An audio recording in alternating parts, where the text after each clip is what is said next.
안녕하세요.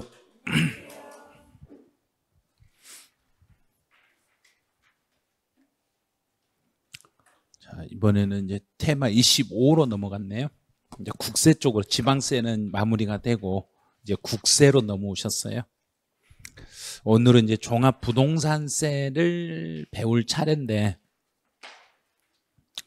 종합부동산세는 우리 시험 볼 때까지는 법이 안 바뀔 거예요. 우리 시험 보고 나면 11월부터 12월 아마 말쯤에 조금 바뀔 거예요. 조금은. 올해는 이제 조금은 이제 종부세가 좀 바뀔 건데, 지금 시험용으로는 지금 우리 공부하고 있는 대로 하시면 돼요. 시험용으로는. 올해 이제 10월달 시험 볼 때는 지금 책에 있는 내용 그대로 정리하시면 아마 분명히 뭐 큰 문제는 없으실 거예요. 그래서 종합부동산세는 대략 시험 문제 몇 개 정도 나오냐면요, 한 2문제 정도 출제돼요. 대략 2개. 자, 어떤 식이냐, 하나는 주택, 하나는 토지.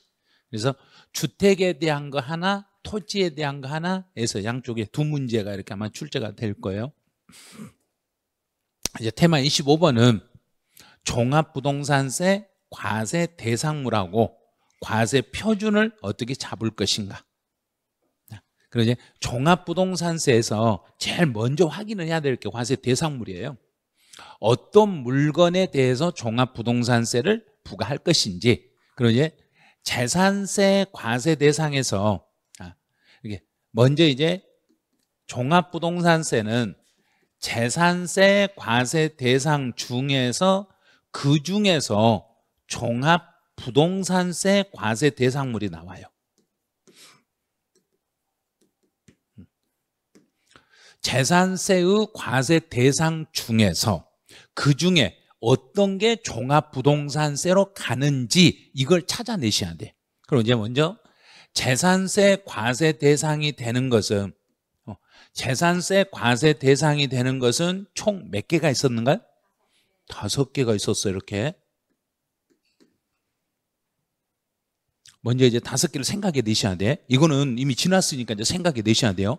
재산세 과세 대상이 되는 것은 토지, 건축물, 주택, 또 선박, 항공기. 이 5가지가 재산세 대상인데, 재산세 대상 중에서, 그 중에서 초과 누진세율이 적용되는 것만, 초과 누진세율이 적용이 되는 것만 종합부동산세 대상이 돼요. 자, 그럼 이제 찾아요. 토지는 다시 재산세에서 토지는 총 몇 가지로 구분할 수 있고, 3가지. 자, 토지는 다시 또 3가지로 이렇게 구분이 돼. 그 중에 하나가 종합합산 토지, 별도합산 토지, 분리과세 토지, 이렇게 3개로 구분이 돼요. 그럼 이 3개 중에 종합합산, 별도합산, 분리과세 중에 이제 세율을 생각해요. 종합합산 토지는 초과 누진 세율로 과세하고, 별도합산 토지도 초과 누진 세율로 과세를 해. 네, 분리과세는 비례세율로 과세하겠습니다. 그럼 이 토지 중에, 토지 3개 중에 이 중에서 종합부동산세 대상이 되는 것은 토지 중에서 어떤 토지와 어떤 토지만 종부세 대상이 되더란 이야기인가? 종합합산 토지와 별도합산 토지만, 종합과 별도만 대상이 되고 분리과세 토지는 대상이 아니다. 그런데 작년 시험 어떻게 나오냐면 종합부동산세 대상이 되는 토지는 종합합산, 별도합산, 분리과세로 구분합니다. 이렇게 문제를 냈어. 그럼 그 지문은 틀렸어요. 이렇게 지문을 잡으셔야 돼요. 종합합산, 별도합산, 분리과세까지 가면 안 돼. 분리과세는 X가 돼요. 그다음에 이제 모든 건축물은 비례세율로 되어 있습니다. 모든 건축물은 비례세율이니까 모든 건축물은 종부세 대상이 된다, 안 된다? 안 된다. 이렇게 가는 거예요. 자, 이제 주택은 재산세에서 주택은 모두 초과 누진 세율을 적용해요. 모두 초과 누진 세율을 적용하니까 종합부동산세 대상에서 주택은 대상이 된다? 안 된다? 된다. 된다. 모든 주택은 대상이 된다.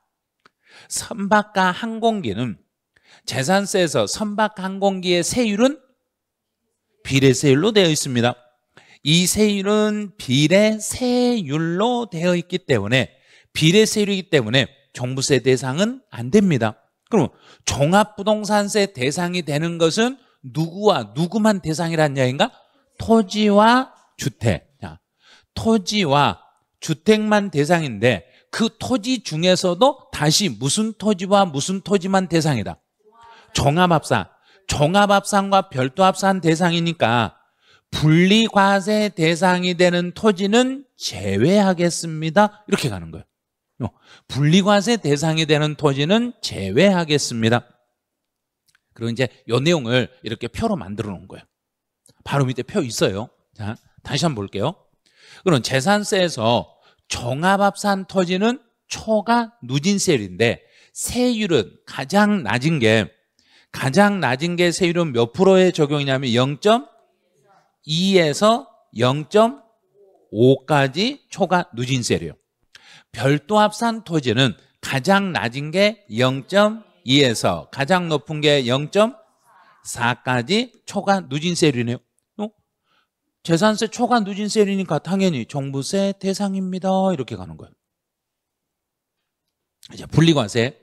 분리과세에서 농지, 목장, 임야의 세율은 0.07%, 공장, 용지, 염전, 터미널로 사용하는 것은 0.2%, 골프장이나 고급 오락장으로 사용하는 토지는 4%. 비례세율이네요. 이렇게 비례세율인 경우는 종부세 대상에서 제외되겠습니다. 이제 일반 건축물은 0.25%, 공장용 건물은 0.25%. 단 이 공장용 건축물이 도시의 주거지역에 공장용 건물이 있으면 0.5%, 사치성 건물은 4%. 다 비례세율이네요. 비례세율이니까 종부세 대상에서는 제외가 되겠습니다. 일반 건물, 일반 주택, 고급 주택이나 일반 주택은 0.1에서 0.4까지 초과 누진세율이에요. 그럼 초과 누진세율이니까 당연히 종부세 대상이 됩니다. 이렇게. 그래서 문제에서 종부세 대상이 되는가 안 되는가 이걸 먼저 물어봐. 그러면 토지 중에서는 어떤 토지와 어떤 토지만 대상이다. 종합합산 토지와 별도합산 토지만 대상이 되고 분리과세는 빠집니다. 그러면 주택은 일반 주택만 대상이다. 고급 주택도 대상이다. 고급 주택도 대상이다. 모든 주택은 종부세 대상이 되겠습니다. 이제 합산 배제되는 주택인데 이건 그냥 참고만 하세요. 여기서 합산 배제라는 것은 법에 따른 특별한 주택들은, 법률로 정한 특별한 주택들은 종부세를 물린다, 안 물린다? 안 물린다. 법에서 특별히 정한 그런 주택들은 종부세 대상에서 빠집니다. 이 정도만 기억하세요. 이런 정도만. 이 정도만 생각하세요. 이제 납세 의무자로 가보죠. 그럼 이제 대상물을 찾았어. 그럼 종합부동산세 대상이 되는 것은 무엇과 무엇만 대상이라 했는가? 주택과 토지. 토지 중에서도 무슨 토지와 무슨 토지만 대상이다. 종합합산 토지와 별도합산 토지. 그럼 이제 납세 의무자는 이제 주의할 게 이걸 주의하셔야 돼요. 주택에 대한 종부세 납세 의무는 주택분 재산세 납세 의무자면 전부 종부세 대상이 되는 거예요. 그래서 주의를 하셔야 돼요. 금액이 얼마가 초과돼야만 대상이 되는 게 아니라 재산세로 납부할 의무가 있는 자는 당연히 종합부동산세를 납부할 의무가 있습니다. 이렇게 되는 거예요. 그래서 주택분 재산세 납세 의무자는 당연히 누구도 납부할 책임이 있다. 종합부동산세도 납부할 책임이 있다. 그런데 토지는 그렇지 않아요. 주택은 재산세, 주택에 대한 재산세를 물렸으면 종부세 대상이 돼요. 그런데 주택은 종합합산 토지는 종합합산 대상의 토지의 가격을 다 합쳐서 여기 금액이 정해져 있어요. 토지는 종합합산 토지는 얼마가 넘어야 대상이고 5억 초과. 5억은 초과해야 되고 별도 합산은 80억 초과. 그럼 문제에서는 작년 시험에서 종합합산 대상의 토지는 공시가격을 합한 금액이 5억인 경우는 이렇게 나왔어요. 5억인 경우는 대상이 된다 안 된다? 안 되는 거죠. 초과가 돼야만 대상이니까 5억까지는 아니라냐. 5억이 넘어야만 대상이고 별도 합산은 80억이 넘어야만 대상인데 그런데 주택은 금액이 얼마가 넘어야 대상이다. 재산세 낸 사람은 대상이다. 그렇죠. 재산세 납세 의무가 있는 자가 종부세도 납부할 의무가 있어요. 이렇게 답을 해야지 금액이 얼마 넘은 사람만 대상이에요. 이러면 안 된다는 이야기예요. 이제 과세 표준으로 이제 납세 의무자는 찾았어요. 자, 그럼 다시 종합부동산세 대상, 종부세 과세 대상물은 무엇과 무엇 두 개만 그랬는가? 토지와 주택. 토지와 주택인데 이때 토지는 무슨 토지와 무슨 토지? 종합합산, 별도합산. 그러면 이때 종합합산 토지는 얼마가 넘어야 납세 의무자가 된다. 5억 초과. 별도합산은 80억 초과. 그런데 주택인 경우는 금액이 얼마 초과다? 재산세 납세 의무자다. 재산세 납세 의무자가 종부세를 납부할 의무가 있어요. 이렇게 답을 하시면 돼. 그럼 이제는 과세 표준이네. 그러면 과세 표준은 세금을 계산할 때 주택은 이제 세 가지로 나와. 1세대 1주택, 1세대 2주택 이상, 법인 소유 이렇게 나눠. 그래서 주택은 1세대 1주택자에게는 원래 재산세 납세 의무가 있는 자는 종부세 납세 의무가 있지만 1세대 1주택이었을 때는 그 사람이 가진 주택의 가격에서 얼마를 빼고 세금을 계산해주고 12억. 12억 빼고 공정시장 가액비율 60%를 곱하여 계산한 금액을 과세 표준이라고 그래요. 그러면 이걸 공부하는 순간에 이제 뭘 착각하냐면 납세 의무자를 착각을 해. 자, 1세대 1주택인 자는 과세 표준을 계산할 때 공시가격, 이 주택의 가격에서 얼마를 빼고 공정시장 가액비율을 곱해라. 12억을 빼고. 그러면 12억을 빼라겠으니까 1세대 1주택자의 종부세 납세 의무는 1세대 1주택자에 대한 종합부동산세 납세 의무자는 얼마 넘은 사람만 납세 의무자다. 그렇게 말하면 안 된다. 재산세 납세 의무가 있는 자라고 해야지 12억 초과된 자 이렇게 대답해버리면 틀려버린다는 이야기예요. 그러니까 문제를 풀 때 과세 표준을 물어보고 있는지 납세 의무자를 묻는지 과세 대상물을 묻는지 묻는 질문에 따라서 답이 완전히 달라진다는 거예요. 그래서 이제 다시요. 주택에 대한 종합부동산세 납세 의무자는 금액을 묻지 말고 무조건 재산세 납세 의무자. 단 과세 표준을 계산할 때 1세대 1주택이면 내 주택 가격에서 얼마 빼고 세금을 계산해 준다. 12억 빼고 1세대 2주택 이상이었을 때는 얼마를 빼고 9억을 빼고 공정시장 가액비율 60%를 곱하고 법인이 주택을 가지고 있으면 뺄 금액은 하나도 없다. 0을 빼고 공정시장 가액비율 60%를 곱하기 하겠습니다.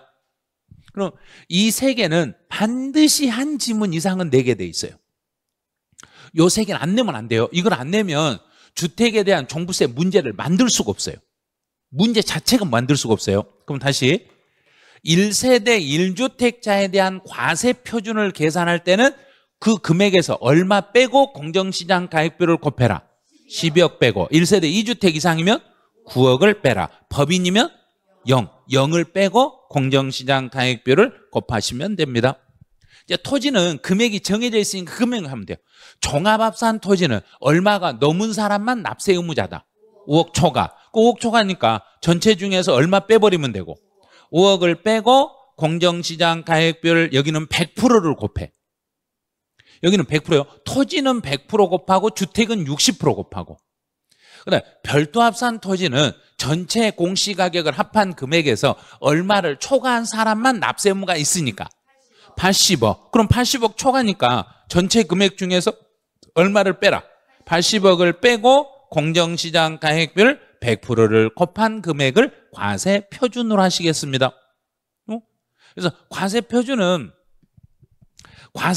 물어보면은 이제 주택이면 얼마씩을 빼는가 요걸 잘 생각하셔야 돼요. 1세대 1주택자는 12억 뺀다. 1세대 2주택 이상이면 9억을 뺀다. 법인이면 0을 뺀다. 종합합산 토지는 5억을 뺀다. 별도합산 토지는 80억을 뺀다. 그런데 단 주택에 대한 납세 의무자를 물어보면 얼마 초과된 자다? 재산세 납세 의무자다.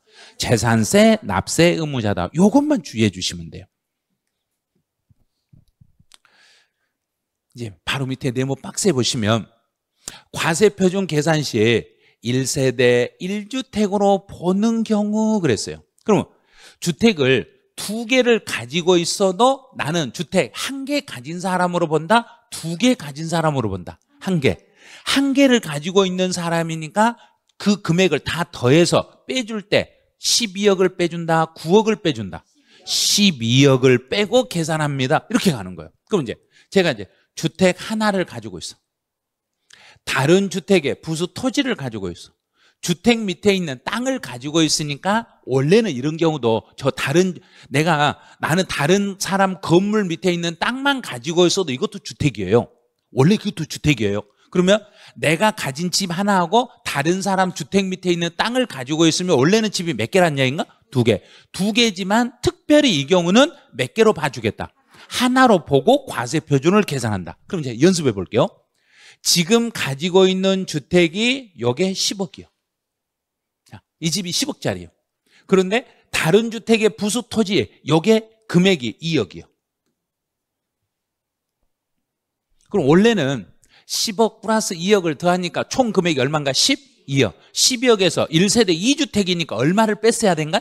9억. 그런데 이 경우는 1주택으로 보고 계산해라 그랬으니까 2개 합치니까 12억에서 1주택으로 보니까 얼마 빼고?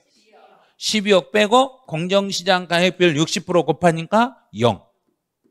됐죠? 이렇게 계산하라는 이야기예요. 이 주택, 다른 주택의 부수 토지를 가지고 있어도 이건 주택수 계산에 이건 들어가라. 주택수 계산은 빼줘라. 그러면 이렇게 2개를 가지고 있어도 주택은 1개 가진 걸로 봐라. 2개 가진 걸로 봐라. 1개만 가진 걸로 보고 과세 표준 계산할 때는 금액은 다 더하되 빼줄 때는 12억을 빼라. 9억을 빼라. 12억을 빼고 계산해라. 자, 두 번째. 이제 제가 집을 이제 하나의 주택을 가지고 있고 상속주택을 하나 가지고 있어. 그럼 주택이 지금 몇 개인가요? 2개. 자, 내가 가진 이 집이 10억이요. 근데 이번에 상속받은 집이 5억이요. 그럼 다 합치니까 얼마인가요? 15억. 15억에서 일반적으로 이렇게 15억에 상속을 받아서 집이 2개니까 얼마를 빼줘야 맞는데 9억을 빼야 되는데 단 이 상속을 받은 집이 상속받고 아직 5년이 경과되지 않은 집이라면 5년이 아직 안 된 집이라면 상속주택은 주택수에 들어간다 안 들어간다? 안 들어간다. 주택수에만 안 들어가는 거지 이 금액은 더하는 거예요. 15억을 더해서 주택이 2개 있을지라도 과세표준 계산할 때 12억을 빼라 9억을 빼라 12억을 빼고 곱하기 60% 이렇게 적용하니까 이제 금액이 얼마가 되고 3억에서 6, 한 36? 1억 8천 이렇게 과세표준 1억 8천이요 이렇게 답을 해야지 여기다가 이제 12억이 아니라 9억을 빼고 6억에다가 3억 6천 이렇게 하시면 안 돼. 시험 문제 나올 때 일반 주택과 A주택과 상속받은 주택으로서 상속 개시로부터 아직 5년이 경과되지 않는 상속주택이 있어요. 이때 과세표준은 1억 8천이에요. 이렇게 하나는 10억이고 하나는 5억이면 1억 8천이요. 이렇게 답을 해야지 3억 6천이에요. 그럼 틀려버린 거예요. 그래서 상속받은 주택은, 이 상속받은 주택은 아직 몇 년이 지나지 않았을 때는, 5년이 아직 지나지 않았을 때는 내가 상속받기만 하고 5년이 안 지났으면 정부 입장에서는 무조건 주택수에서 빼준다? 무조건 안 빼준다? 무조건 안 빼줘요. 나 이거 상속받은 집이 5년 안 지났으니까 빼주세요 해야 빼줘요. 빼주세요 해야 빼줘요. 몇 월 달에 신청하고? 9월 16일부터 9월 30일 사이에 나 이것 좀 빼주세요 하고 이렇게 신청해야만 빼주는 거고, 가만히 있으면 안 빼줘요. 해도 너무하죠. 나 이거요 상속받은 지 아직 5년 안 됐다니까요. 5년 안 됐으니까 과세표준 계산할 때 상속받은 주택은 주택수에서 빼가지고 1주택으로 보고 계산해 주세요. 그러면 그때서 네 알겠어요, 1주택으로 해드릴게요 그래요. 그럼 5년 넘어버리면 그때는 2주택이니까 두 개 합쳐가지고 12억을 뺀다, 9억을 뺀다? 9억을 뺀다. 그런데 단 5년이 넘었더라도 내가 상속받은 그 주택의 지분이, 상속 지분이 몇 프로가 또 안 넘으면, 죽어버렸으니까 40%, 40%, 지분이 40% 이하인 주택인 경우에도 이것도 나 지분이 40%가 안 돼요 하고 내가 가만히 있으면 빼준다? 말하면 빼준다? 말하면 신청하면 빼준다. 그것도 몇 월 달에 신청하면? 9월 달에 신청하면 빼준다. 자, 여기까지만, 이 정도까지만 기억하시면 돼. 자, 이제 다시 상속을 받았을 때는 가만히 있어야 빼준다, 신청해야 빼준다? 신청해야만. 단 몇 년이 지나지 않았을 때만. 5년이 지났더라도 지분이 몇 프로가 안 되면, 40%가 안 되면 신청하면 주택수에서는 빼드리겠습니다. 그럼 과세표준 계산할 때 그 금액을 싹 빼준다? 주택수만 빼준다? 주택수만. 이 금액은 그대로 더하는 거예요. 10억 더하기 5억에서 총 15억인데 이 중에서 상속받은 지분은 없는 걸로 보고 하나만 가진 걸로 봐서 12억을 빼고 공정시장 가액비율 60%를 곱하기 해서 과세표준을 계산하겠습니다. 이렇게 하는 거예요. 이렇게 실제로 이렇게 사례식으로 나올 수 있어요. 실제로 낼 수 있어요. 이거 낼 수 있으니까 상속받은 집은 몇 년이 지나지 않았을 때는 신청하면 주택수에서 빠진다. 5년이 넘었더라도 몇 프로가 넘지 않으면, 40%가 넘지 않으면. 자, 또 여기까지 잡았어요. 이제 그럼 이제 3번 1세대 1주택자가, 그럼 제가 A라는 주택을 가지고 있어. 그런데 이번에 B라는 주택을 새로 취득했어. 근데 주택을 가진 사람이 새로 다른 집을 취득하면 이제 집이 몇 개가 되는가? 두 개죠. 그런데 요 새 집 사고 나서 나는 옛날 집을 새 집 사고 나서 이 A라는 주택을 나는 양도할 거다. 다 팔 거다.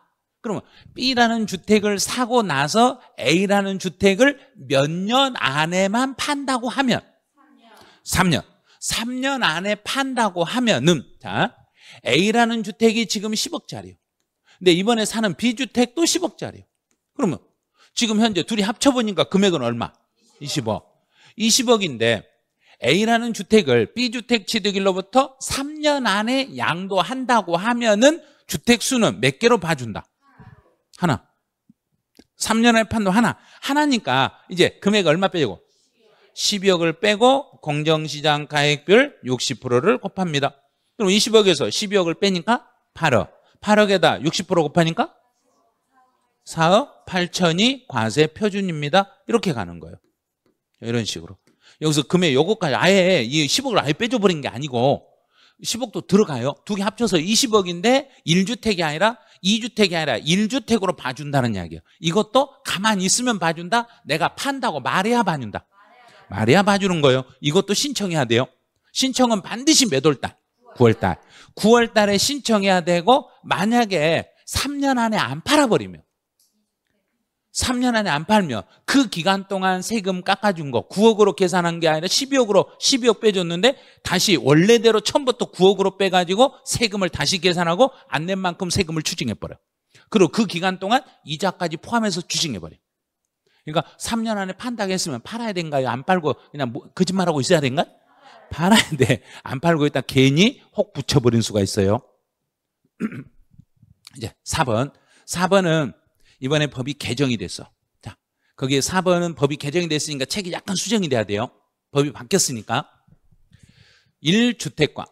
자, 제가 주택 하나를 가지고 있어. 그 다음에 지방의 저가주택을 가지고 있어. 1주택 하나와 지방의 저가주택을 가지고 있네. 근데 이때 지방의 저가주택이 교재에는 얼마로 돼 있는가? 3억. 근데 이번에 법이 바뀌어서 이걸 4억으로 바뀐 거예요. 자, 정정을 할 때는 꼭 이걸 이렇게 하세요. 자, 이걸 정정할 때 여기가 지금 3억으로 돼 있죠. 그럼 이제 3억을 이렇게 두 줄로 이렇게 끊고 위에다가 4자 이렇게 써놓으시면 돼요.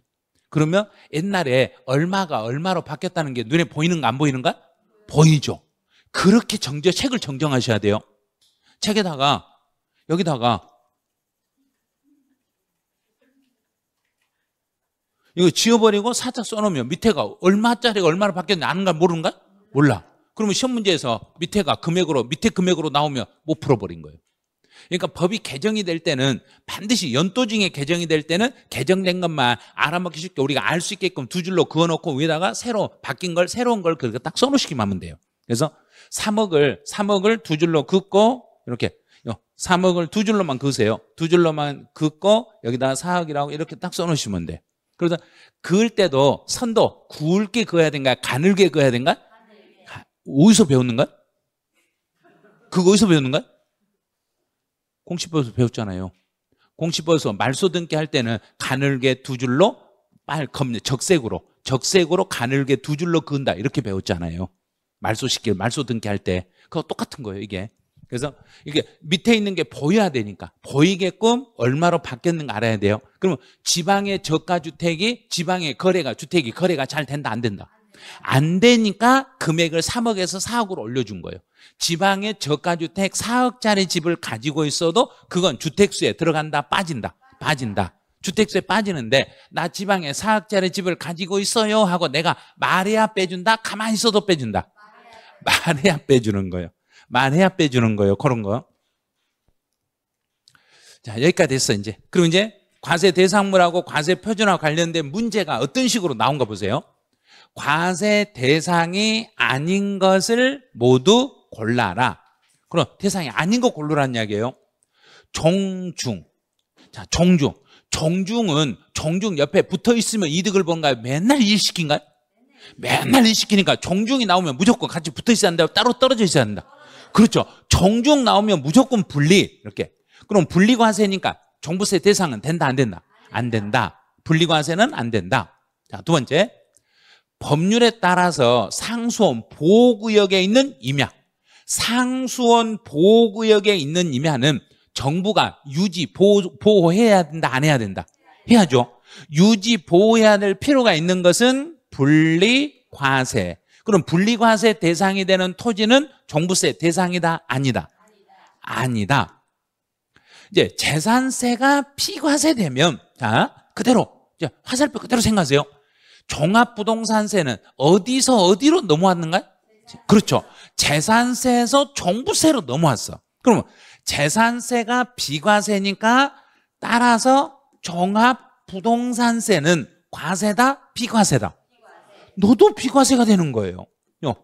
재산세가 비과세면 종부세도 비과세. 그럼 비과세니까 과세 대상이 된다 안 되나? 안 되는 거예요. 이것도.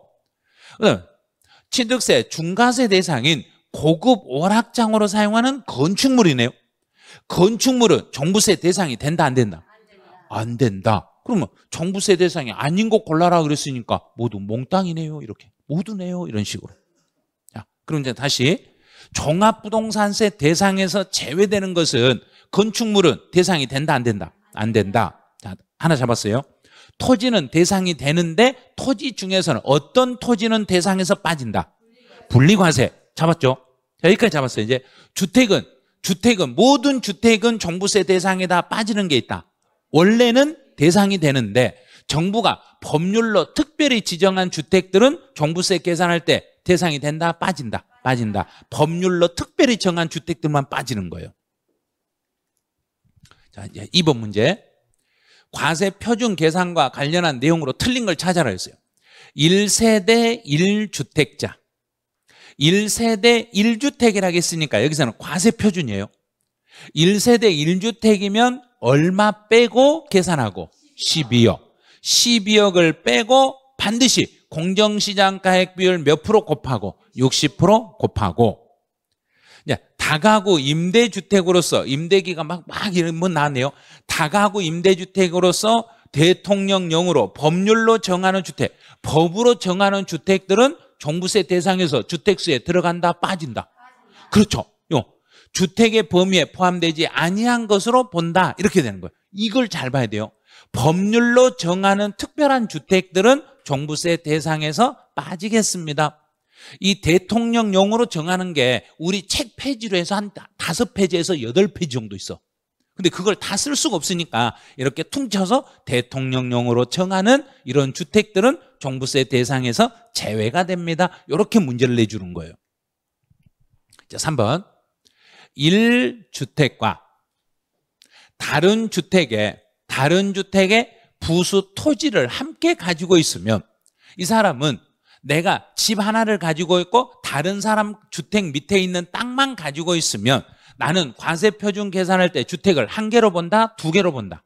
한 개로. 자, 그러면 이런 경우는 1세대 1주택자로 봐서 1세대 1주택자로 봐서 과세 표준을 계산할 때 얼마를 빼준다? 12억을 빼준다. 자, 혼인으로 인한 1세대 1주택. 그러면 내가 집이 하나 있고 내 결혼할 배우자 될 분이 집이 하나 있어. 그러면 우리 둘이 나도 집이 있고 결혼할 사람도 집이 있어서 결혼하면서 집이 두 개가 되면 이 경우는 특별히 내가 신청하면 하나로 봐준다 안 봐준다? 봐주는 거 없어요. 그런 거. 결혼했을 때 봐주는 거 없어요. 자, 결혼해가지고 나 결혼으로 인하여 집이 두 개가 됐으니까 9월 달에 신청하면 한 개로 봐주거나 그런 거 없어요. 결혼했을 때는 안 되고 뭐가 있냐면 결혼으로 인하여 2주택이 됐을 때는 혼인한 날로부터 5년 동안은 각각의 세대로 봐요. 결혼했더라도 5년 동안은 결혼한 걸로 본다 안 한 걸로 본다? 안 한 걸로 봐주는 거지. 내가 신청하면 두 개가 아니라 하나로 봐준다 이런 거 아니에요. 이 사람들은 5년 동안은 결혼했더라도 결혼 안 한 걸로 보니까 나도 집이 하나 있고 배우자도 집이 하나 있으면 각자 얼마씩 계산한다? 12억. 5년 동안은 각자 내 집에서 12억 빼고 배우자 집에서 자기도 알아서 12억 빼고 5년 동안은 각자 그냥 결혼 안 한 사람처럼 본다. 이렇게 되는 거예요. 그런데 그 5년이 작년 11월 20 며칠부로 10년으로 바뀌었어요. 그게. 그러면 결혼을 했더라도 몇 년 동안은 이제는 결혼 안 한 사람하고 똑같다. 10년. 그럼 부모를 모셨더라도 몇 년 동안은 모시지 않는 거나 똑같다. 10년. 똑같아요. 이제 부모를 모시는 거나 결혼했을 때도 무조건 몇 년 안에는 똑같다. 10년. 10년 동안은 결혼하지 않는 거 부모 안 모신 것하고 똑같이 취급합니다. 이렇게 보시면 돼요. 그 다음에 5번. 2주택을 소유하여 1000분의 27의 세율이 적용되는 법인의 과세 표준은 얼마를 빼라? 0을 빼라. 0을 빼고 공정시장 가액비율 몇 프로 곱하고 60% 곱하고 주택이니까 60% 곱하시면 돼요. 이렇게 지문이 무지 길어요. 긴데 길다 해서 크게 당황할 필요 없어요. 다시 이제 주택에 대한 과세 표준은 1세대 1주택이었을 때는 얼마를 빼고 12억 빼고 1세대 2주택이면 9억 빼고 법인이면 0을 뺀다. 끝. 자, 네, 됐어요. 이제 OX 지문. 재산세 과세 대상물 중에서 건축물과 분리과세 토지와 선박과 항공기는 종부세 대상이 된다 안 된다? 안 된다. 2번이 가장 어려운 지문이에요. 이게 가장 어려운 지문이에요. 주택분 재산세 납세 의무자는 종합부동산세를 납부할 의무가 있다 없다? 있다. 이 지문을 조심하셔야 돼요. 그래서 주택분 재산세 납세 의무자는 당연히 종합부동산세를 납부할 의무가 있어요. 이렇게. 이제 종합합산 토지는 얼마를 초과한 자가 납부할 책임이 있고 5억. 10억이 아니라 5억. 5억을 초과하는 자는 초과하는 자의 하나요. 하나가 아니라 이거 틀렸네요. 하나요. 거기도 잘못됐는가 봐보세요. 거기도 잘못됐을 수 있어요. 맞네. 여기는 하나로 돼 있네요. 예? 그래서 종합합산 토지는 5억을 초과하는 자의 하나요. 종합부동산세를 납부할 의무가 있습니다. 이제 신탁. 자, 수탁자 명의로 등기가 되어 있어도 수탁자 명의로 등기되어 있어도 이 신탁 재산의 소유자는 누구니까? 위탁자. 그래서 위탁자가 납부할 의무가 있습니다. 자, 5번. 1세대 1주택자에 대한 과세 표준은, 여기는 납세 의무자가 과세 표준이에요. 1세대 1주택자에 대한 과세 표준이니까 전체 공시 가격에서 얼마를 빼라? 12억을 빼고 그 다음에 반드시 몇 프로 곱하고? 60%. 60%를 곱한 금액을 과세 표준으로 하겠습니다. 자, 6번. 이제 법인이네요. 법인이 주택을 가지고 있을 때는, 법인이 주택을 가지고 있으면 0을 빼고 다시 뒤에 몇 프로 곱하고? 60%. 60%를 곱한 금액을 과세 표준으로 하겠습니다. 과세 표준을 물어본 거예요. 이제 별도합산 토지. 별도합산 토지의 과세 표준은 그랬어요. 그럼 별도합산이니까 얼마를 빼라? 80억. 80억을 빼고 몇 프로 곱하고? 100%. 여기는 100%를 곱한 금액을 과세 표준으로. 이제 종합합산 토지네요. 종합합산 토지라 했으니까 얼마를 빼고? 5억을 빼고 100%를 곱한 금액을 과세 표준으로 하시면 됩니다. 여기까지 해서 이제 과세 대상물 다 잡았어. 자, 이제 그럼 이제 테마 26번 이제는 세율을 공부할 차례. 세율. 자, 이제 과세 표준까지 다 했으면 과세 대상물, 납세 의무자, 과세 표준 계산하면 여기다 세율을 곱하면 세액 나오죠. 그럼 이제 세율을 이제 연습하는 거예요. 자, 이제 1번 지문을 기억하셔야 돼요. 종합부동산세는 주택에 대한 종합부동산세와 토지에 대한 종합부동산세를 뭐 한 거 그랬는가? 합한 금액을 그 세액으로 합니다. 이 말이 뭐냐면 종합부동산세는 인세이고 사람을 중심으로 합산과세하니까 고지서는 몇 장의 고지서로 만들어진다? 한 장의 고지서로 만들어집니다. 그 한 장의 고지서가 아마 있을 것 같아요. 있어요. 이렇게 한 장의 고지서예요. 그러면 이 한 장의 고지서에 주택에 대한 세금과 종합합산 토지에 대한 세금과 별도합산 토지에 대한 세금을 구체적으로 과세 표준과 세금의 액수가 얼마씩 계산됐는지 구분해준다? 구분 안 해준다? 구분해서. 그래서 토지에 대한 과세 표준과 주택에 대한 과세 표준을 구분하여 몇 장의 고지서로 발급한다? 한 장의 고지서로 발급한다. 이렇게 한 장의 고지서로 발급을 하더라도 주택과 종합합산 토지와 별도합산 토지에 대한 과세 표준과 세금 계산을 구분 표시해서 한 장의 고지서로 발급하겠습니다. 자, 그 말이 이 말이에요. 주택에 대한 세금과 토지에 대한 세금을 합해서 전체를 묶어서 몇 장의 고지서로 만든다? 한 장의 고지서로 만듭니다. 그런데 단 이번은 참고만 하세요. 토지에 대한 세금은 무슨 토지와 무슨 토지의 세금을 따로 계산해라. 종합합산 토지와 별도합산요. 종합합산 토지에 대한 세금과 별도합산 토지의 세금을 따로 구분하고 지금 종합부동산 전체요. 이 세 개를 다 더해가지고 토탈 세금으로 한 장의 고지서로 만들겠습니다. 그럼 종합부동산세가 나오면 종부세 따라다니는 세금은 무슨 세가 따라붙고? 농어촌 특별세. 농어촌 특별세 몇 프로가 따라가고? 20%. 그럼 앞에 금액에 20% 곱하니까요. 20% 곱하니까 농어촌 특별세가 나오네요. 우리가 배운 거 그대로 이 고지서에 다 들어있어요. 이제 주택의 세율로 한번 가보죠. 주택의 세율은 개인일 때와 법인일 때의 세율이 달라. 개인일 때는 개인들이 소유하고 있는 주택은 모두 초과 누진세래요. 다시요. 개인들이 가지고 있는 주택은 전부 세율이 무슨 세율이다? 초과 누진세. 개인이 가지고 있는 주택은 모두 초과 누진세래요. 근데 2주택 이하일 때와 3주택 이상일 때가 달라. 여기서 2주택은 이제 우리 가족이 2주택이 아니라 내가 2주택이에요.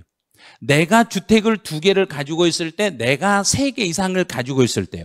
우리 가족이 2개고 가족이 3개고 아니고 내가 주택을 2개 이상을 가지고 있으면은 그때 세율은 0.5에서 2.7% 세율로 과세해요. 3개 이상을 가지고 있는 사람은 0.5에서 5%의 세율을 적용해요. 세율은 암기를 하셔야 돼요. 이건 세율은 암기해 주셔야 돼요. 이제 법인. 자, 이제 이 특수법인 놔두고 이제 일반 법인 봐보죠. 일반 법인이 주택을 소유했을 때 2주택 이하, 3주택 이상. 그럼 이제 개인을 한번 생각해 볼게요. 여기다 개인.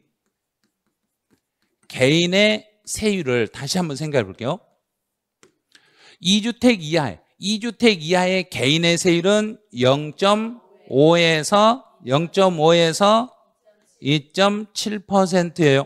그러면 개인의 세율 중에서 법인의 세율을 찾아보니까 2주택 이하인 법인들이 가지고 있는 세율은 개인의 세율 중에서 가장 낮은 세율이다, 가장 높은 세율이다? 가장 높은 세율이에요. 2.7%입니다. 가장 높은 세율입니다. 그럼 개인들이 3주택 이상을 가지고 있으면 0.5에서 5%. 그럼 가장 높은 세율이 몇 프로인가요? 5%. 그럼 여기도요. 법인 중에 법인이 3주택 이상을 소유했을 때는 가장 높은 5%의 세율을 적용하겠습니다. 이제 특수한 걸 보죠. 공익법인이 주택을 가지고 있으며 공익법인이 가지고 있으면 그냥 개인 소유 주택으로 보시면 돼요. 공익법인들은 일반 법인이 아니라 누가 가진 것하고 똑같이 취급해라. 개인들이 가진 주택과 똑같이 취급하시면 돼. 그래서 공익법인이 공익 목적으로 사용이 됐을 때는 주택 수에 따라서 주택이 3개 된다고 해서 세금을 많이 물린다, 조금만 물린다, 조금만. 그래서 일반 개인이 가지고 있는 주택 중에서 더 낮은 0.5에서 2.7%만 물리게 되는 거예요. 그런데 이제 공익법인이 공익 목적에 직접 사용하지 않았을 때, 직접 사용하지 않았더라도 개인의 세율과 똑같이 적용하면 돼. 직접 공익 목적에 사용하지 않았을 때는 2주택 이하가 되면 0.5에서 2.7, 3주택 이상이면 0.5에서 5%의 세율로 과세하시면 돼요. 자, 양가로 4번. 여기는 진짜 주의하셔야 돼요. 요게 나올 때마다 정답이에요. 작년에도 나와서 정답이 됐는데 이걸 작년에 나왔다고 해서 올해 안 나오는 게 아니라 또 나올 수 있는 지문이에요. 왜 이건 또 나올 수 있냐면 이 분석을 잘 하셔야 돼요. 주택분 과세 표준 금액이, 그럼 만약에 제가 1세대 1주택만 있다, 1세대 1주택만 있으면 주택이 하나만 가지고 있다고 예를 들어 볼게요.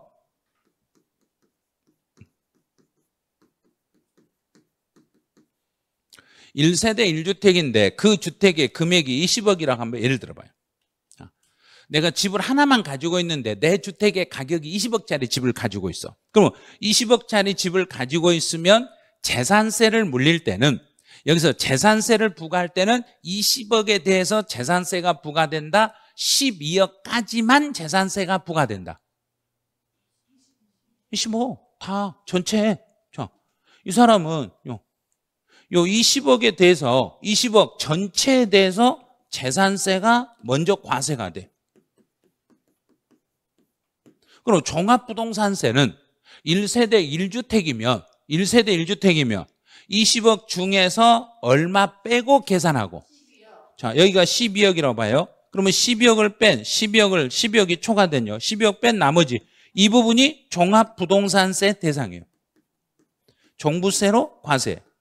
그러면 12억 초과분에 대해서는, 12억 초과된 부분에 대해서는 재산세를 부과했는가 안 했는가? 했죠. 저 했잖아요. 12억, 여기가 12억 기준을 잡아서 12억 초과된 부분, 이 부분은 재산세도 이미 부과했잖아요. 재산세도 부과했는데 12억 초과분에 대해서는 종합부동산세를 부과 안 했다? 했다. 또 부과했죠. 종합부동산세도 부과하니까 12억 초과분에 대해서는 세금을 한 번만 냈다? 두 번 냈다? 두 번. 자, 그럼 이중과세네. 이중과세니까 일반 국민들이 12억 초과분에 대해서는 이중과세니까 나 세금 못 내겠다. 어떻게 세금 한 번 때리는데 또 때리냐. 제일 나쁜 사람이 때리는데 또 때린 거 아니냐. 그래서 국민들이 정부를 상대로 달라들었어. 그랬더니 정부가 하는 이야기가 아니다. 12억 초과분에 대한 세금을 우리는 빼주고 있다. 빼주고 있으니까 이중과세가 아니라는 것을 법으로 증명을 해주는 거예요. 주택분 과세표준 금액이라는 것은 12억 초과분에 대하여 주택분 종합부동산세를 계산할 때 12억 초과분에 대하여 이미 재산세로 부과된 세금이 있으면 이 부분요. 12억 초과분에 대해서 재산세로 부과된 세금이 있으면 그 세금은 주택분 종합부동산세를 계산할 때 이를 뭐 해준다? 공제. 그러면 12억 초과분에 대한 재산세가 이미 앞에서 냈으면 종합부동산세 계산할 때 그 12억 초과분에 대한 재산세는 그대로 놔두고 물린다? 빼고 물린다? 빼고. 빼주니까 이중과세다, 이중과세는 아니다. 아니다. 이중과세 아니라고 했어, 정부가. 그랬더니 또 국민이 안 믿어. 왜 안 믿냐면, 그러면 나는 내가 김포에 살고 있는데 김포 지역은요, 이번 연도에 세금이 부족하다고 나한테 50% 더 걷어갔는데요. 김포 지역은, 다른 지역은, 서울은 그대로 물렸는데 김포만 50% 더 물렸어. 이거 사실 아니에요. 또 사실이라고 받아들이면 안 돼요, 이거. 예를 들어서 그렇다는 이야기예요. 김포 지역은 이번에 예산이 부족하다고 우리 김포 지역만 따로 50%를 업그레이드해서 세금을 더 물렸는데 그럼 내가 50% 더 낸 것도 빼주냐? 그랬더니 여기서요. 50% 범위 내에서 가감된 세율이, 가감 조정된 세율이 적용이 돼가지고 세금 낸 게 있으면 50% 가감해서 세금 낸 게 있으면 그 세율이 적용된 세금을 공제해드리겠습니다. 그러면 실제로 내가 50%를 더 업그레이드해서 세금 낸 것도 그것도 빼준다, 안 빼준다? 빼준다. 그러니까 실제로 내가 부담한 거 그대로 빼준다, 부담하기 전에 걸 빼준다. 부담한 거. 자, 그럼 문제 낼 때 여기만 보면 돼요. 50% 범위 내에서 가감 적용이 됐으면 그 빼줄 때 적용된 걸 빼준다, 적용 전에 걸 빼준다. 된 거. 만약에 또 여기서 또 하나 더. 그러면 세 부담의 상한이 적용이 돼가지고 세금을 내가 납부했다면 그러면 상한이 적용되기 전에 걸 빼준다, 적용된 걸 빼준다. 된 것을 빼드리겠습니다. 여기만 주의하시면 돼.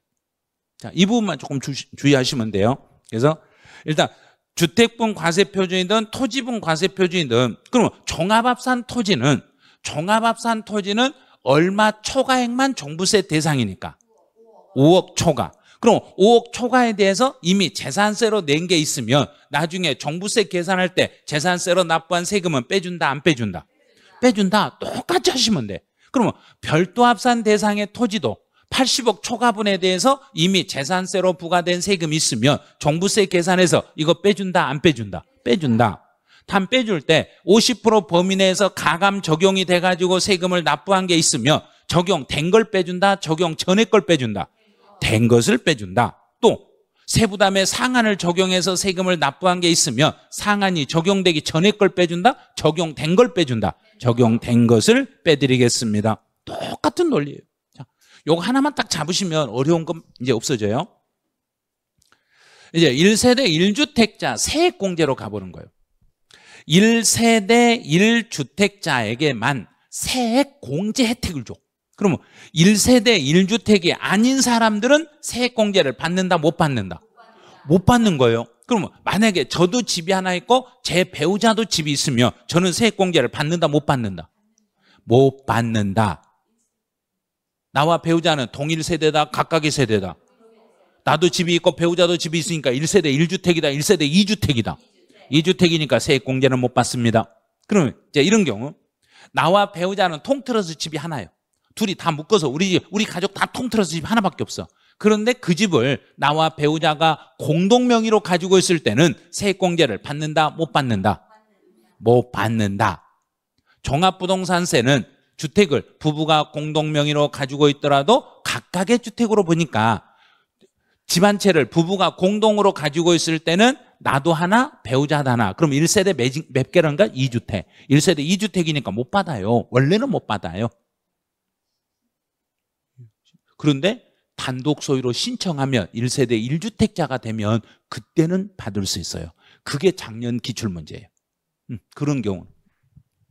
자, 이제 1세대 1주택자 볼게요. 1세대 1주택자는 연령에 따른 세액공제와 보유기간에 따른 세액공제를 중복 적용하여 공제받을 수 있어. 1세대 1주택이면 나이에 따른 공제도 받을 수 있고 보유기간에 따른 공제도 받는데 두 개를 더해서 최대 몇 프로까지 받을 수 있고 80%까지 받을 수 있습니다. 이게 70%가 아니에요. 80%로 바뀌었어요. 80% 한도로 중복 적용이 가능합니다. 자, 이제 그러면 연령은 나이가 몇 세 이상 그랬는가? 60세 이상. 60이 넘어야 돼. 여기서 60은 만 60이에요. 60이 넘고 65세 이하인가요? 미만인가요? 미만. 그러면 60 이상 65세 미만이니까 65세는 첫 번째 들어간다 안 들어간다? 안 들어가는 거예요. 60세 이상 65세 미만인 자는 20% 공제 혜택을 받아. 65세 이상 70세 미만인 자는 30% 공제를 받아. 70 넘으신 분은 40% 공제를 받아. 누구만 이렇게 공제를 받는다 그랬는가? 1세대 1주택자만. 토지를 가진 사람은 세액공제 대상이 된다 안 된다? 안 된다. 그럼 보유기간. 보유는 그 주택을 1세대 1주택자가 그 주택을 5년 이상을 보유해야 돼.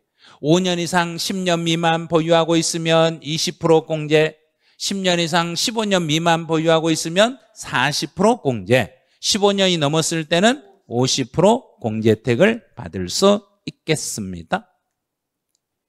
이제 4번 공동명, 요거 조심하세요. 이제 부부만 나와 누가 공동 명의였을 때만 단독 소유 신청이 된다는 얘기인가? 배우자. 집에서 믿을 사람은 누구밖에 없다?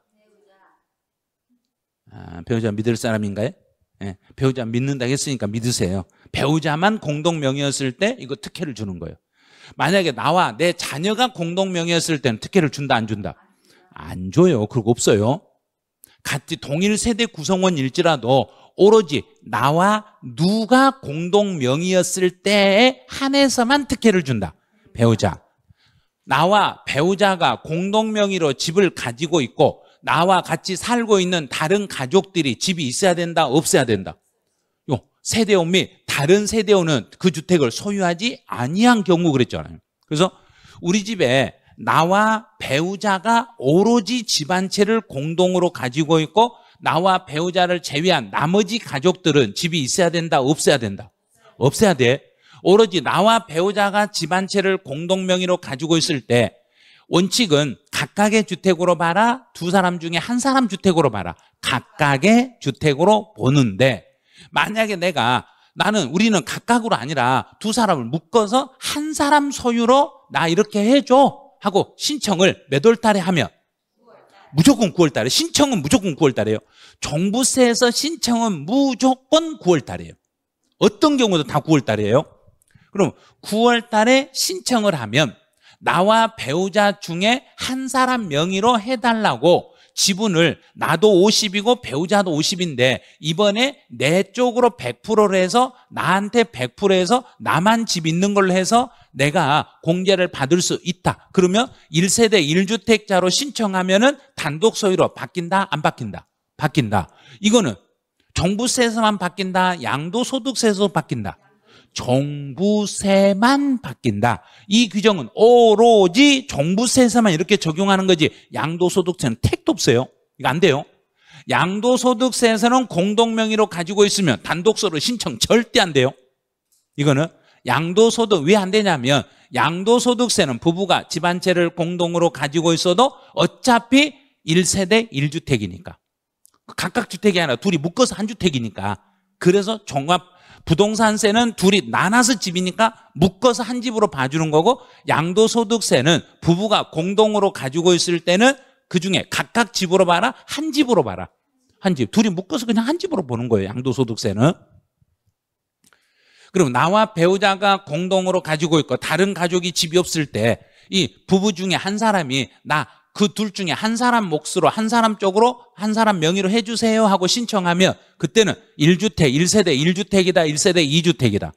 1세대 1주택. 2주택을 이렇게 묶어버리니까 1세대 1주택인 것처럼 봐서 세금 계산해 주는 거예요. 그럼 1세대 1주택인 것으로 나 신청은 몇 월 달에 해야 되고? 9월 달. 자, 신청. 9월 달에 내가 신청을 해야만 단독 소유로 봐줘. 그러면 단독 소유로 봤을 때 이제 혜택은 어떤 게 있냐면 단독 소유로 봤으니까 과세 표준을 계산할 때는 1세대 1주택으로 봐서 12억을 빼줘라, 9억을 빼줘라. 12억을 빼줘라. 그런데 작년 시험에서는 공동 명의를 단독 소유로 신청했을 때 과세 표준 계산할 때 11억을 빼고 이렇게 해놨어. 11억을 뺀다, 12억을 뺀다. 12억. 12억을 공제하고 이제 단독 소유로 바뀌었으니까 1세대 1주택자가 됐으니까 세액공제 혜택을 받는다, 못 받는다? 받는다. 이렇게 되는 거예요. 세액공제가 가능하겠습니다. 그럼 만약에 부부가 집 한 채를 공동으로 가지고 있을 때는 세액공제를 받는다, 못 받는다? 못 받는데 부부 중에 한 사람으로 단독 소유로 신청을 하면 그때는 1세대 1주택이었기 때문에 세액공제까지 받을 수 있습니다. 이렇게. 그럼 만약에 종부세 세금 고지서가 나올 때는 둘이 나눠서 나온다, 한 사람한테 몰아서 나온다. 몰아서 나와. 한 사람 걸로 보고 계산했으니까 한 사람으로 몰아서. 그게 네 번째예요. 공동명의 1주택에 대한 과세표준 및 세액을 산정하는 경우에 그 배우자의 소유 주택 지분을 합산하여 계산합니다. 그러면 배우자 지분도 내 지분에 합쳐서 내가 100% 가진 것처럼 나한테만 계산해서 나한테만 종부세가 나오겠습니다. 이렇게 계산하시면 돼요. 이제 토지의 세율로 가보죠. 이제 땅에 대한 세율은, 토지의 세율은 개인이든 법인이든 모두 초과 누진세래요. 토지는 모두 초과 누진세인데 종합합산 토지, 별도합산 토지, 종합합산 토지는 1에서 3%, 별도합산 토지는 0.5에서 0.7%. 세율 암기가 잘 되셔야 되는데 지금 되실런가 모르겠어요. 세부담이 상한가 보죠. 주택은 개인이 소유하고 있는 주택은 100분의 150이 상한인데 법인들이 가지고 있는 주택은 상한 적 없어. 법인은 상한 적 없어요. 나온 대로 세금 물려버려요. 또 종합합산 토지와 별도합산 토지는 100분의 150을 상한으로 하겠습니다. 자, 그럼 이제 세율 암기가 됐는지 이제 확인 한번 해볼게요. 토지, 종합합산 토지는 1에서 3%, 별도합산 토지는 0.5에서 0.7%, 개인들이 2주택 이하는 0.5에서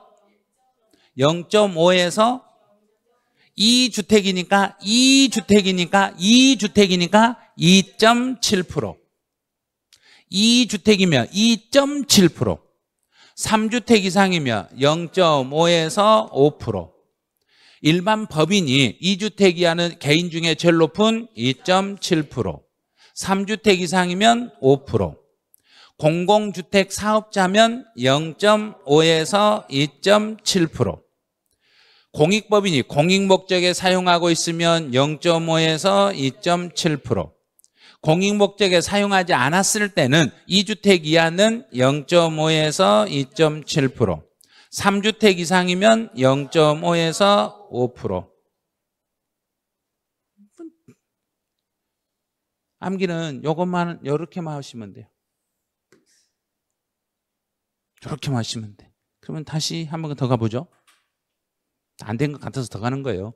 자, 다시 종합합산 토지는 1에서 3%, 별도합산은 0.5에서 0.7%, 개인이 2주택 이하는 0.5에서 2.7%, 3주택 이상은 0.5에서 5%. 일반 법인이 2주택 이하는 2.7%. 3주택 이상은 5%. 나머지는 개인의 주택, 세율하고 똑같으니까 이거는 뭐 따로 안 해도 돼요. 이거는 공공주택 사업자는 개인의 주택 중에 제일 낮은 0.5에서 2.7. 공익목적에 사용하고 있어도 0.5에서 2.7. 사용하지 않을 때는 개인의 세율하고 똑같으니까 2주택 이하는 0.5에서 2.7. 3주택 이상은 0.5에서 5%. 이렇게 적용하시면 돼요. 그러니까 뭐 세율은 노력만 하면 다 돼요. 세율은 안 되는 게 아니라 이걸 안 하려고 해서 안 되는 거지, 하려고 맘만 먹으면 금방 할 수 있어요. 이거는. 자, 26-1번 문제로 한번 가보죠. 이제 세율 문제네요. 별도 합산 토지 그랬네요. 별도 합산. 별도 합산이 뭐 0.5에서 0.7, 0.5에서 0.7. 공익법인이에요. 공익법인이 공익목적에 사용을 안 했네. 공익목적에 사용하지 않고 3주택이니까 0.5에서 3주택이니까 5. 틀렸네 이거. 뭐 세율은 그냥 세율만 암기하면 바로 답이 나와요. 3주택 이상이고 개인이네. 개인이니까 0.5에서 5. 개인이 2주택이니까 0.5에서 2.7. 법인이고 3주택 소유네요. 근데 공익법인은 아니네요. 일반 법인이 3주택이니까 그냥 5. 법인이니까 그냥 5. 법인들은 제일 높은 거. 개인의 세율 중에서 무조건 제일 높은 거. 자, 26-2번. 여기는 이제 세액공제. 60세. 1세. 여기서는 세액공제 요건을 충족했으니까 1세대 1주택을 됐다는 이야기예요. 60세면 세액공제 받을 수 있다? 없다? 있다. 몇 프로? 20%. 70세면 40. 10년을 보유하면, 자, 5년에서 10년 미만이면 20. 10년 이상 15년 미만이면 40. 그러면 40. 15년을 보유했으면 50. 그럼 답은 기억, 니을. 그래서 옳은 걸 찾아라 그랬으니까, 올바른 걸 찾아라 그랬으니까. 이제 OX 지문이네요. 납세 의무자가 법인이며 3주택 이상이네. 법인이며 3주택 이상이면 5%. 종합합산 토지는 1에서 3%. 종합합산 토지는 1에서 3%. 별도 합산 토지는 0.5에서 0.7%. 이제 종합합산 대상의 토지에서 상한을 적용받기 전, 상한을 적용받아서 세금을 냈으며 적용받기 전에 세금을 빼준다? 적용된 세금을 빼준다? 적용된 세금을 빼드립니다. 그럼 4번 틀렸네요. 자, 5번. 1세대 1주택자는 연령에 따른 세액공제와 보유기간에 따른 세액공제를 합하여 몇 프로 범위 내에서 중복 적용이 되고 80% 범위 내에서 중복 적용이 됩니다. 이제 1세대 1주택자로서 5년 이상 10년 미만 보유했네요. 5년에서 10년 미만 보유하면 20%를 빼드리겠습니다. 20% 세액공제를 받을 수 있습니다. 1주택과 1주택과 다른 사람 주택 밑에 있는 토지를 함께 가지고 있는 경우에 이 사람은 1세대 2주택으로 봐라, 1주택으로 봐라. 1세대 1주택자로 간주하겠습니다. 이런 식으로. 여기까지 하니까 이제 세율까지 다 끝나버렸어요. 세율까지 하시면 이제 잠시 쉬었다가 종합부동산세 납세 절차 정리하시면 이제 종부세가 싹 끝나요. 자, 여기까지 하시고 잠시 쉬었다가 진행을 하죠.